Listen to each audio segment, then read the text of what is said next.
Hello, everyone. Welcome in. Today, we're talking about reciprocal energies. Welcome in and let me know where you're not calling in from, but chatting in from. We are doing a members only live chat again today. I feel like I've been really just, I don't know, enjoying the vibration and just like the flow of having the members only chats.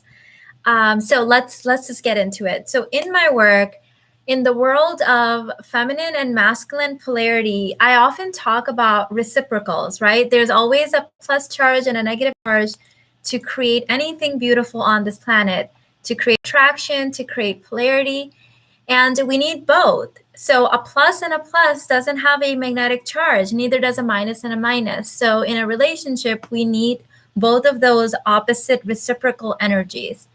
And so, one thing that I have clearly noticed is we attract our reciprocal. We attract our reciprocal in the positives, and we also attract our reciprocal in the wounds, in the things that we both need to help heal through in the relationship. And this is good news. If your partner triggers you, if your partner brings up a lot of emotions in you, and you are committed to growing and having a divine union and a forever marriage, this is good news because you can help heal yourself and each other in the divine union, in the marriage. So that is what a marriage is. It's not two perfect people with no wounds coming in and living happily ever after. All things in nature want to resolve conflict. All things in nature want to live. All things in nature want to restore harmony and heal. And so this is why we are magnetically often attracted to the people that will help heal us, help heal our childhood wounds, and we will also heal them through this whole journey and process.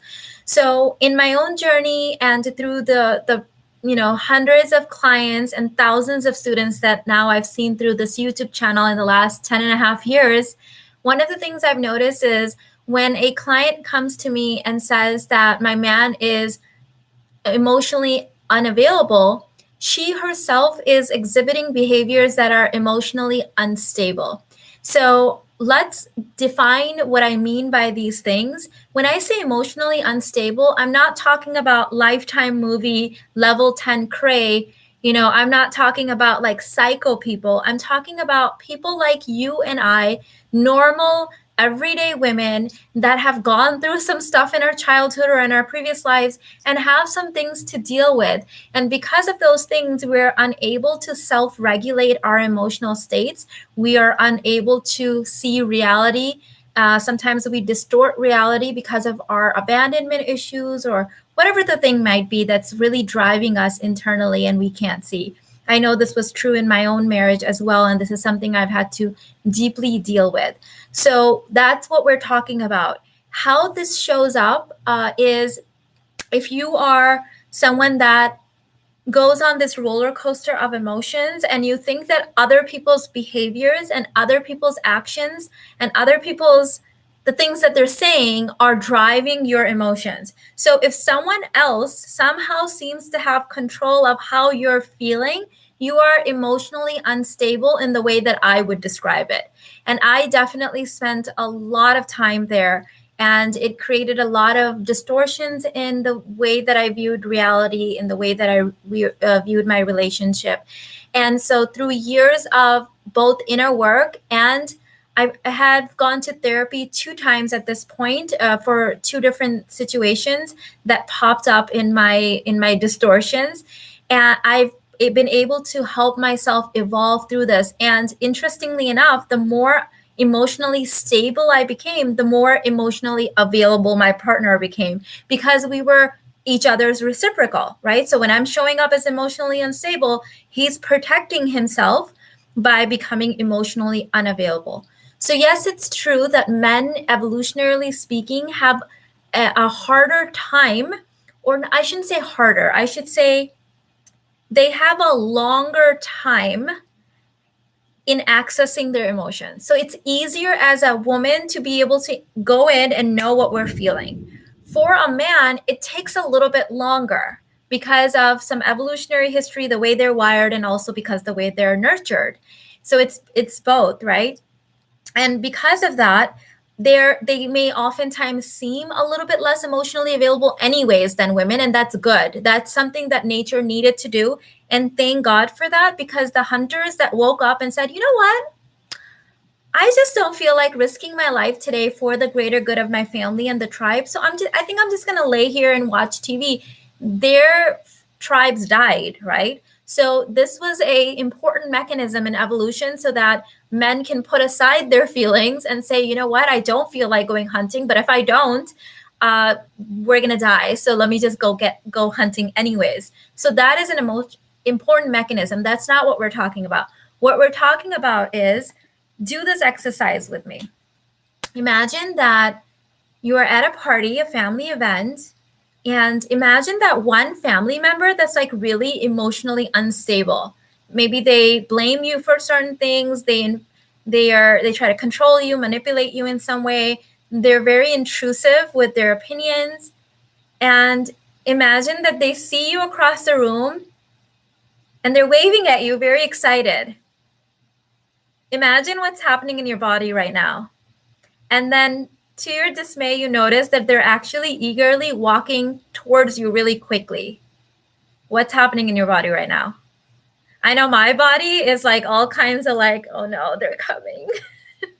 Okay, so imagine that they're standing in front of you and they're asking you, hey, why do you look so tired? Where have you been? What have you been up to? Did you break up with that guy? How many dates did you guys go on? Only 2, huh? This one too, huh? He broke up with you. How are you feeling? You're feeling like you want to protect yourself, right? You want to like control your energy. Then they kind of give you some advice on what you should wear next time and perhaps how you should do your makeup so you don't look so tired. And what are you wanting to do this entire time? And then they're like, what? Wait, what's wrong? How come you're not talking? What? Are you mad at me or something? What's going on with you? What is your body doing right now? You're wanting to protect yourself, right? So energetically, when someone is infringing on our personal space, we haven't invited them in. We don't have that kind of a rapport with them where we have opened up this conversation of our dating life, of our makeup, of our clothing, or anything of the like. It feels like you just need to shut down. You're basically, what you're doing is you're giving them a milder form of the gray rock method, right? What you're doing is you're making yourself uninteresting. You're making yourself emotionally unavailable and hoping that they will leave you alone. That is what your man is doing when you are energetically chasing him. It is just a normal human self-defense mechanism. Children do this all the time as well. If you are a overbearing child, or if you are a parent, or if you know the situation in maybe a family or a friend group where the parent is very much kind of a helicopter parent, or you'll notice that the child will just kind of like wait it out, right? Just freeze and kind of wait it out until the whole thing passes.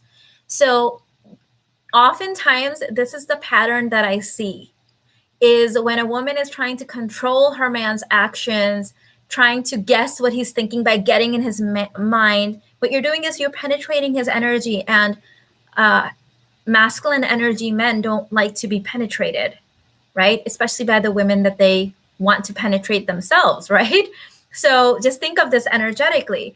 So if your man is showing up unavailable emotionally, it seems, and you're trying to open him up and get more information from him and like energetically chase him, and you're always thinking about him and you're trying to have deep conversations about him, he's just going to further kind of shield himself and protect himself from you.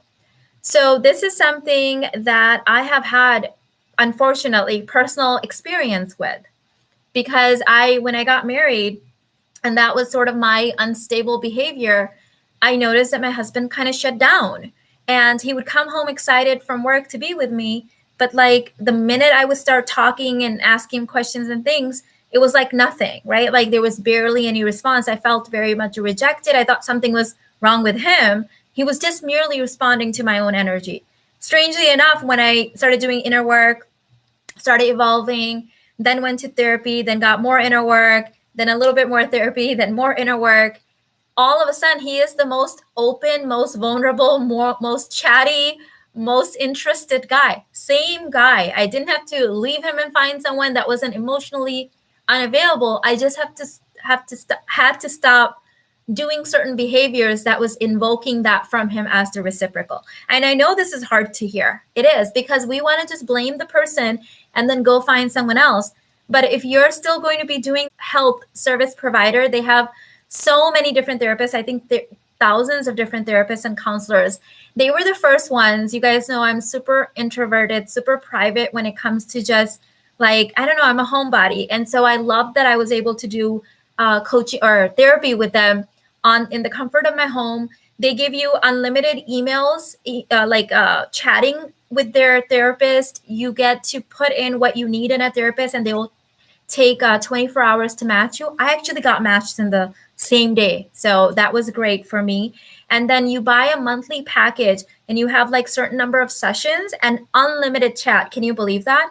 And my therapist was able to send me documents, links, resources, and things that I needed.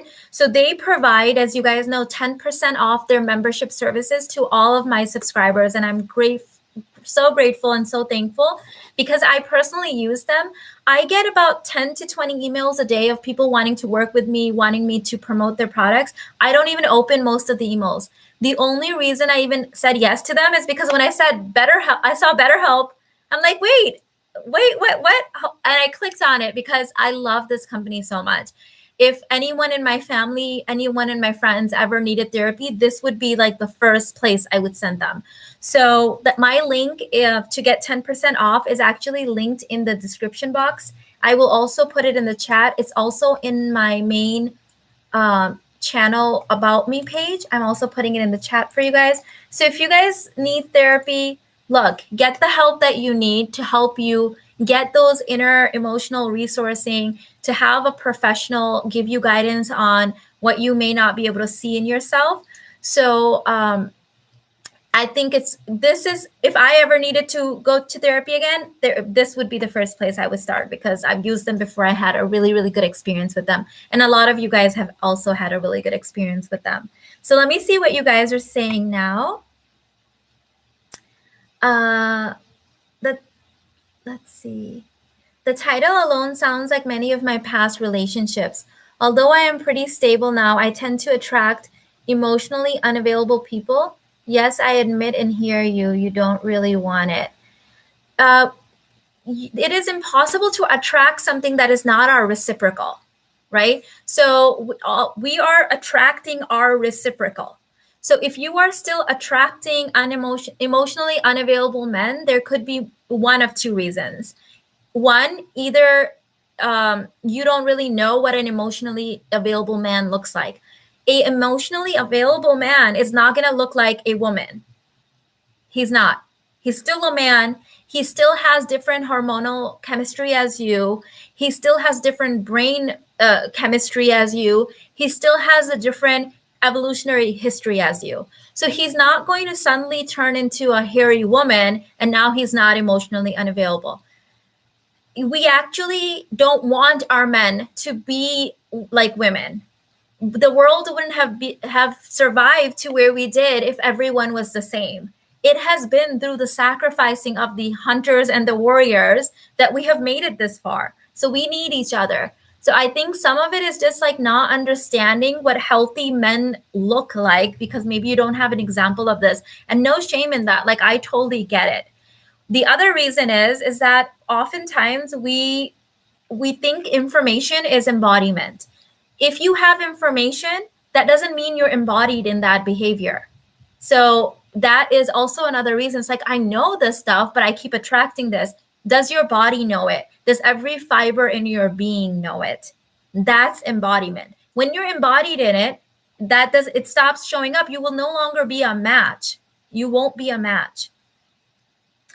Yep, signed up. It was easy. Thank you. Looking forward to my first session. Awesome. I'm so excited for you. They shouldn't be our girlfriends. They can't, right? That's not, and if they were, we'd probably be turned off by them, because that's not what magnetic attraction, sexual polarity is. So absolutely, Christian. Yes, I totally get it. That was intense, deep. Yes. So when we are energetically penetrating them, chasing them, putting more emphasis into what's going on in their heads, we're they're kind of like trying to protect themselves, and then we think, oh, they're emotionally unavailable. No, they are very much emotionally available. Give them space. Be in your own embodiment, be in your own body, and that space will open up. So if you guys want to know more about this and like heal that polarity, feminine, masculine wounds, the Divine Union program is a great, really deep place to start. And on August 20th, we are having another live session in there. That program already has hours and hours of inner work and digital content, but I'm also adding a new module on August 20th. And I'm really excited about this one because this is going to be deeper container work on how to really expand that container. And right now we've talked a lot about in there about healing and attracting and calling in the one. This module is going to be taking you through the different phases of dating and then engagement and then like premarital coaching and all the container issues that show up in a healthy union and how to work through those. So join me there. All previous students are bonused in, grandmothered in, and that link is in the description box as well. Also, I have a few more spots open for the $1 Million Babe 3-month mentoring package that's starting in September. So we have some lovely high vibration women that have signed up, ready to go on their goals in September. In this 3-month container, we're really going to go deep in setting your goals and making sure that you have all the tools, embodiments, all of the container stuff to really be able to call that in. So we can be best friends and sizzling lovers with our hubbies. Yes, you can. I definitely have a best friend and a sizzling lover, but I understand very clearly what a male best friend partner looks like. I'm not expecting him to be my girlfriend. I'm not expecting him to be my therapist. I'm not expecting him to be my coach, right? He's not going to be my embodiment teacher, right? Do you see the difference? So sometimes when we talk about friendships, what I've learned is that a lot of grown women, when they're thinking about friendship, their subconscious is thinking about like high school or like second grade. That's not what it's going to look like because we are grown people now. So it's going to look a little bit different.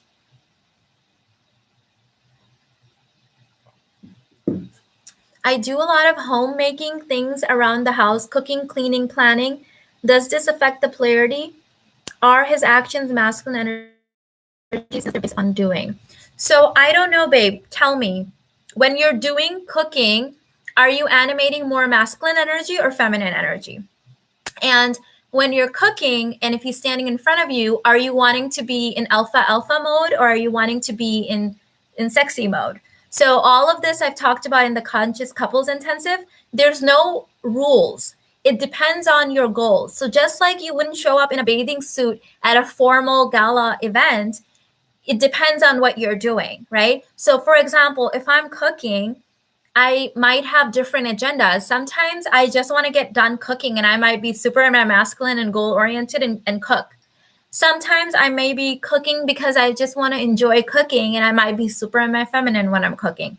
At other times, Irfan and I are cooking together and we're flirting and we're going back and forth and having like some fun, sexy banter. Then it's different. So what are your goals? What are you trying to accomplish? Okay, there's no golden rule book in the sky that's like page 78. Louisa is cooking, therefore she is da-da-da-da-da, and her husband, like it doesn't work that way, right? So what are your goals? What's happening in the moment? So masculine and feminine polarity is a moment-to-moment reaction, animation. It's happening right now. It can change 2 minutes later. It can change 5 minutes later. So that's how it works. Thank you. I feel sexy, sweet, and feminine with homemaking tasks. Thanks for making me realize that. So that's it. So it's not like, oh no, now I'm cooking. Now I'm a man. Now I can't cook. Uh-oh, we can't eat. Like, people come up with all these kind of funny things. And it's like, that's not what this work means. The thing is that you guys have to understand that there's a lot of people doing content on feminine energy, masculine energy that really don't understand the energetic part of it, because either it's not a part of their culture, it's not a part of their training, they have no formal training in it, and they just think feminine equals girly clothing or wearing this kind of makeup or doing your hair, which is, it's a one little like 2% of it, right? What's the energy? You could very much do your makeup with an outcome in mind, do it with a strategy, and be super masculine about your makeup. So it's an energetic embodiment. It's an energetic animation, right? So it's okay to watch that content, and it's kind of a fun kind of thing to do. But what happens is now you're like, oh no, am I breathing? Is that feminine or masculine? Oh no, I have to change my baby's diaper. Would that make me a man or a woman? Doesn't matter. You need to change your baby's diaper. Change the freaking diaper, right? So stop thinking of it as like this rule book where we have to turn the page and be like, 178, can I change my baby's diaper? Like, it's not, that's not how it works. Okay, so what are you wanting to animate in this moment? What are you trying to work on, right? So I have a super highly developed masculine side and feminine side. So I decide on my day-to-day, moment-to-moment basis what I would like to feel in this moment. Do I want to use more of my masculine energy? Do I want to use more of my feminine energy? What is the goal? What am I trying to do, right? So that's how it works. Okay, so it depends on what are your goals. What are your goals? What are your desires, or what are you trying to do? Where are you trying to go? So ladies, for those of you guys that are interested in the 3-month mentoring program, you can email, I'm not sure if I mentioned this, email my team at theuniverseguru@gmail.com. I've linked it in the description box, and they'll send you all the information of what's included in that package and how everything works. Let me see what else you guys are saying. Are emotionally unavailable men and non-committal men the same and for the same reason? I don't know. What are your desires? What do you desire? What's on your love list? And are you the reciprocal of that? Right? I don't know. These are just semantics. They're different words. So how is the person you're in front of reacting to your energy? How are they reacting and responding? Okay, that's it.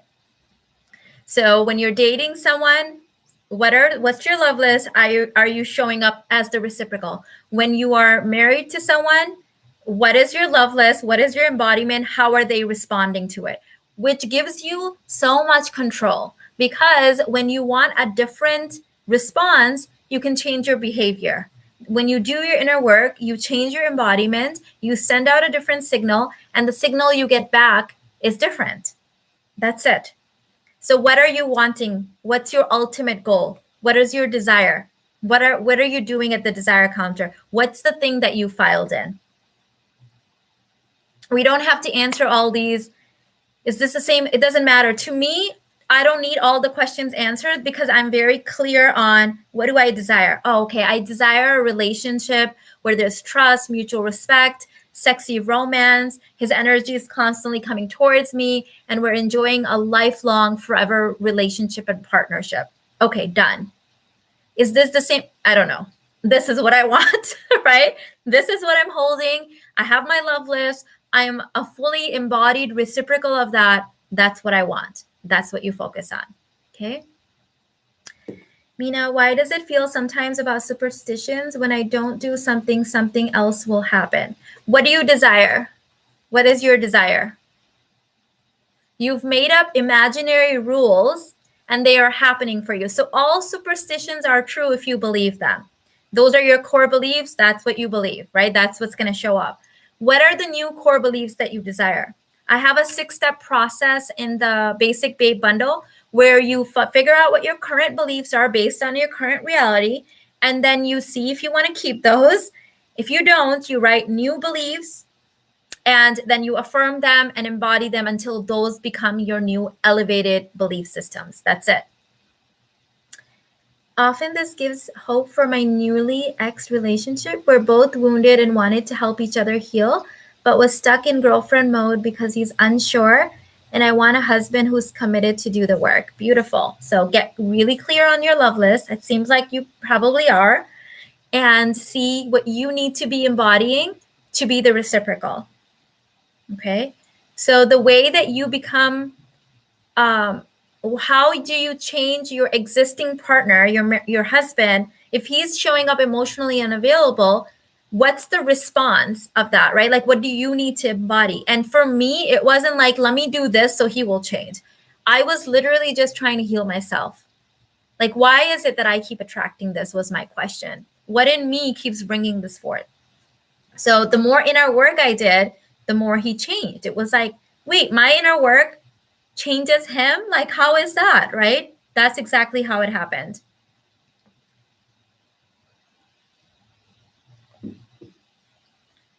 I feel like men are unavailable, non-committal when the woman's energy isn't in place.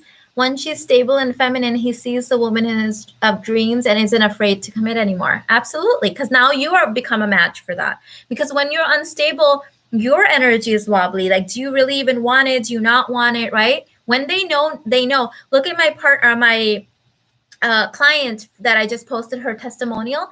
He proposed on the 7th date. When he knew, right? He was very clear what he wanted. She was very clear on what she wanted. He was actively dating. She was actively dating. She was actively doing a lot of inner work with me too. A lot of inner work. She had to face a lot of her trauma and her patterns and stuff that kept showing up that were keeping her stuck in these relationships. She had to really look at it honestly and work through it. And then some of the guys that she was dating, they would say the right things but not show up. And she started noticing this through that process. And this guy knew. He's just, he wasn't the smoothest guy in the right things that you need to say, but he was of integrity. He's like, I'm serious. I love you. What do I need to do? Thank you. Yes, I've been eyeing the Basic Babe bundle. Beautiful. Yes. Petra said, my mom is so superstitious.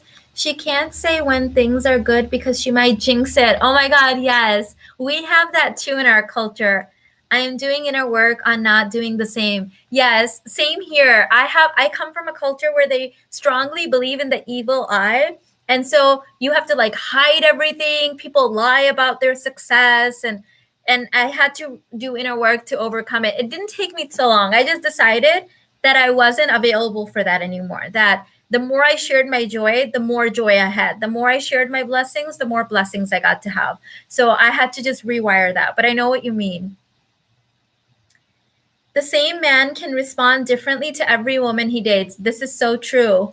So it starts with us. We should stop focusing on what's in their head. Miss Keeks, that is the truth. My husband, when he was dating actively before, we met, and some of the things that he told me about previous women that he dated, like I was just like, it's the same guy, but he acted very differently. Like, I've shared the story with you guys that there was this woman that he was clearly not interested in, and she kept calling him, and he would answer the phone and talk to her because a woman's calling me, I'll talk, right? That was his thing. Like, why not? And so she would call him every couple of days with these schemes of trying to trick him or make him feel bad and make him propose. Did he? No. She would even say all these things and try to convince him that, you should marry me and then you should be my provider. He was like, nope. But the same guy with me proposed in 2 weeks. Same man. So yeah, oftentimes we think there's a different breed of men, right? And yeah, when you do inner work, you get that access to different paradigms, but at the same time, the same man can treat you very differently. When I asked him, I said, if you were clearly not interested, why were you answering her phone calls? And he's like, she was calling me. I was, traveling and home alone by myself. So it was entertainment.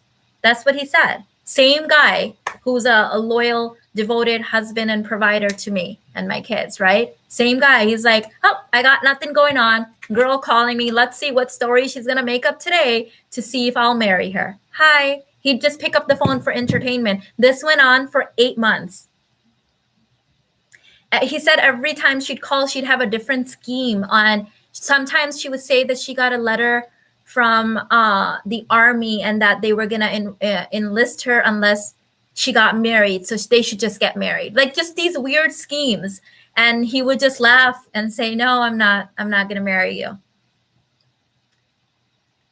This applies to students at school. They behave differently for different teachers. Yes. The nightmare child is absolutely fine with me. I have experienced this too. I actually used this exact thing, Petra, as an example in one of my programs, because I have had friends tell me that their child was a troubled child and this and this and this. And like I would go over, they would come over, and like he would be on his best behavior with me, but I would not see him with broken eyes, right? Like I'm seeing him as a cute little innocent child, right? And not like this broken person that's out to get mama and be evil. So yes, absolutely. Do you suggest rotational dating while you're in the middle of starting the inner work process, therapy, trauma, clearing stuff out? Or should we wait until you embody emotional stability at least first? Either one can work. What's the desire of the heart? There is no such thing as like doing all my inner work and then being in the relationship, because most of the relationship starts after the inner work. So I've noticed this in my coaching services. A client will come in, will do a ton of inner work. She'll start rotational dating. The minute she gets the ring, that's when the actual work begins. In the past, she would get the ring and stop working with me, right? Like her goal is met and she would say, yay, thank you so much. You've changed my life. And then she wouldn't need more coaching from her perspective. 3 months later, 2 months later, I'd get an email saying, oh my God, get me in. This happened. He said this, I did this, I fought with him. We're sleeping in different bedrooms.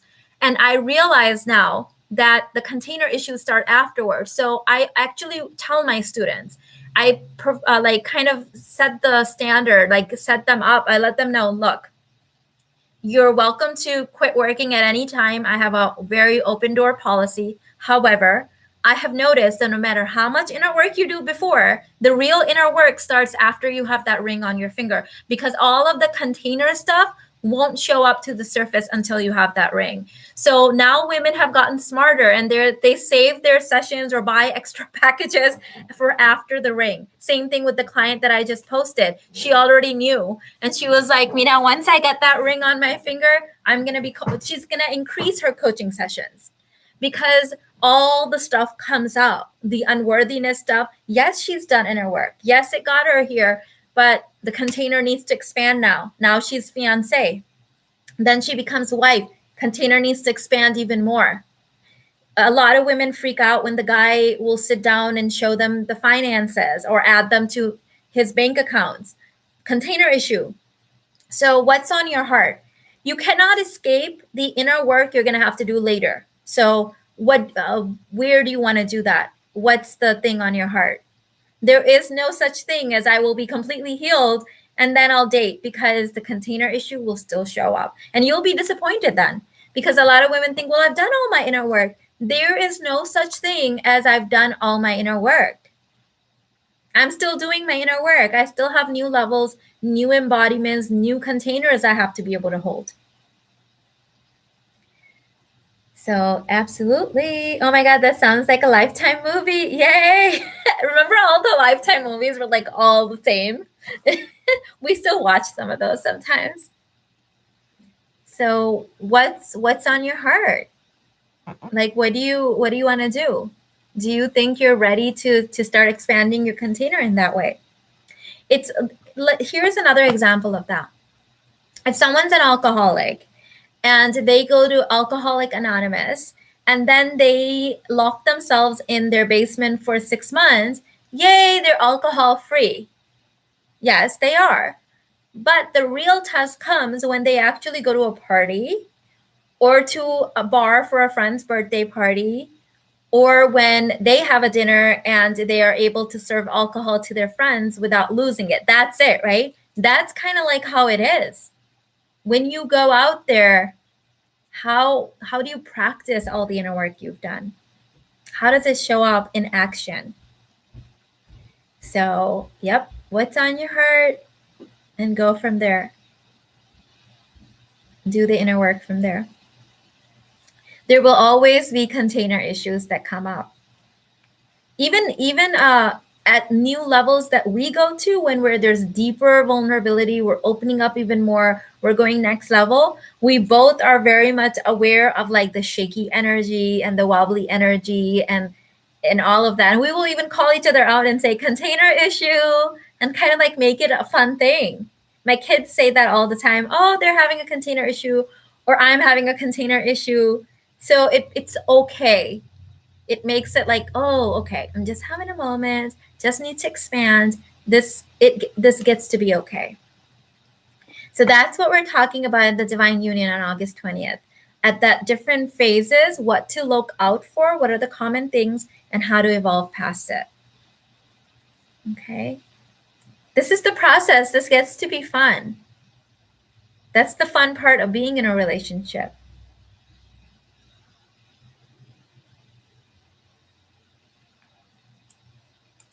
So once again, my BetterHelp 10% off link, I'm putting it in the chat for you guys if you guys want therapy first. If not, I offer coaching. Coaching is a little bit different than therapy, and we've talked about that before. Sometimes in certain things you need therapy, certain things you need coaching. The triggers can come at any time. Absolutely. And it's fun to, once you kind of get like a momentum going, it's fun to be like, oh, okay, I see what's happening here. Let me evolve past this. Haya said, thank you for the super chat, babe. Oh, are you in the Middle East? Welcome. She said, me and my partner desire to get married, but his family is resistance. I desire to get married, and I decided today to just trust God and surrender. Exactly. When you are true to your desires, and if that thing is meant to happen, God will rearrange the whole planet, the whole universe. What's one family? So let his family be his problem and God's problem, and you stick to the desire counter. That's it. You stay at the desire counter. That's beautiful. Because if you're meant to get it, then it's him or someone better. And if it's him, then let God change their hearts. And if it's not him, it's someone better, then that's what we want anyways, because we want the divine partner that God has chosen for you. That's what we want. And we're not going to get stuck on one man ever. God is not so limited that there's only one man, right? So beautiful. Congratulations, because when you know what you want and that you're worthy to it, and that a family or a job or one decision is not going to make or break it for you, you get to have it. You get to have it. You're deserving of it. You're worthy of it. In the divine feminine world, there's absolutely no forcing. There's never force. Our magnetism, our surrender, and our desire is force enough. It's magnetically forceful enough. We don't have to exert physical force.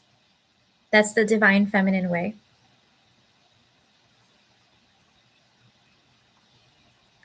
So the biggest inner work of your life will start after the ring is on your finger and after you're in the marriage already. When the thing that you deeply desired is standing in front of you, looking you in the eye, that's when the real inner work starts. And not that the other inner work you did before didn't prepare you for that moment. It did. It's all a ripple effect of embodiment. But the real stuff is that, can you hold the pose now? Going to work on clearing the fear and break bad patterns first. I'm at that time of life where my clock is ticking so loud, but it's making me make decisions out of fear versus being grounded in clarity. Beautiful. Yep. So do a little bit of that first. I think you said you were in therapy. Get yourself sorted, get some of that internal resources going, and call it in after that. Beautiful. But I know what you mean when it's like the timeline is driving you versus the actual desire. Yes. Haya said 4-6 projector. Oh, same as me. And all I want to do is surrender. Mental exhaustion is real. Yes, girl. That decision fatigue is big for the projectors. I feel you. It sure is. Yes. Thank you for the super chat, Lena. I appreciate you. So yes, absolutely. Once you can surrender, and surrender doesn't mean my desire goes away. No. Surrender means I'm holding to my desire and I'm letting God. And yes, I will take aligned action as long as it feels good, but I'm not forcing. I'm not trying to figure out. I'm not trying to put two and two together and like make it work or convince anyone. It's like, okay, I get to have it, and I'm basically sitting in the hands of God, and I'm going to let God direct where I need to go. So you guys know I'm all about the action. I will take action, but I will never take any action based on mental processing. My actions are from the heart. They're aligned. They feel good while I'm taking them. So that's the difference. Surrender is never, oh, now I don't get to have it. No, you get to have it. If it's a desire that God has put in your heart, you get to have it. That's enough. All right, ladies, I'm going to let you guys go. Sorry, I know this was a short one, but I have a couple things I need to take care of. Again, you can email my team at theuniversegrew@gmail for the $1 Million Babe 3-month mentoring package starting next month. But where there's limited spots, so you need to book in now if you're interested. Also, the Divine Union program, which is linked in the description box. There is a live call happening in there on containers and containers and dating, being a fiancé, and after marital stuff on August 20th. So now would be a good time to buy it or get on the payment plan, watch the digital content, and then show up for the live class, okay? So all of that is linked below. Also, thank you to BetterHelp for our sponsors, and they have given us a permanent 10% off link. You can sign up anytime, use the 10% off link in the description box. You can cancel anytime. They are freaking amazing. I love them. 3-5 projector here too. And yes, so tired, mentally stuck in my head. Working on that too. Beautiful. Thank you for your energy and time. Thank you, Mina. Bye. Thank you, guys. Have a great weekend. I'll see you guys in the next one. Bye.